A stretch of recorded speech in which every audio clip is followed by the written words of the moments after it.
DNA में अब अगला विश्लेषण एक ऐसे फ्रेज यानी वाक्यांश को लेकर है जो दुनिया में सबसे ज्यादा बोले जाने वाले फ्रेजेस में से एक है। ये वाक्यांश है आई लव यू। आज आई लव यू को लेकर सुबह से ही सोशल मीडिया पर खूब चर्चा हो रही है। ऐसा क्यों हो रहा है, ये समझने के लिए आपको एक अदालती फैसला देखना चाहिए। बॉम्बे हाईकोर्ट की नागपुर पीठ ने यौन उत्पीड़न से जुड़े एक मामले की सुनवाई करते हुए बड़ा फैसला सुनाया।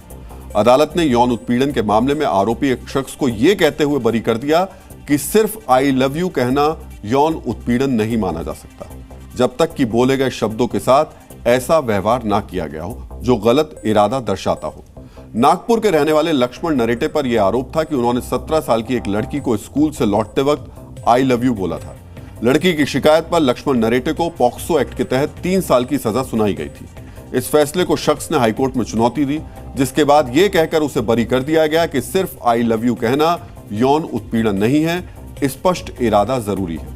कोर्ट ने अपने फैसले के साथ जो टिप्पणी की है, अब हम उसका विश्लेषण करते हैं। आई लव यू ये एक ऐसा फ्रेज है जिसे बोलने के कई भाव हैं।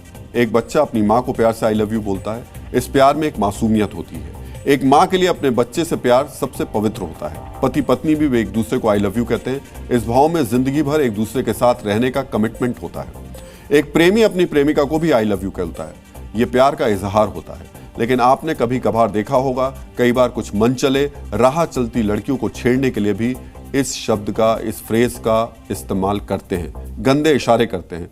कोर्ट ने अपने फैसले में इसी इरादे का जिक्र किया। किसने सोचा था कि आई लव यू एक दिन कोर्ट पहुंच जाएगा? लेकिन क्या आप आई लव यू का इतिहास जानते हैं? क्या आप जानते हैं कि पहली बार आई लव यू किसने बोला था?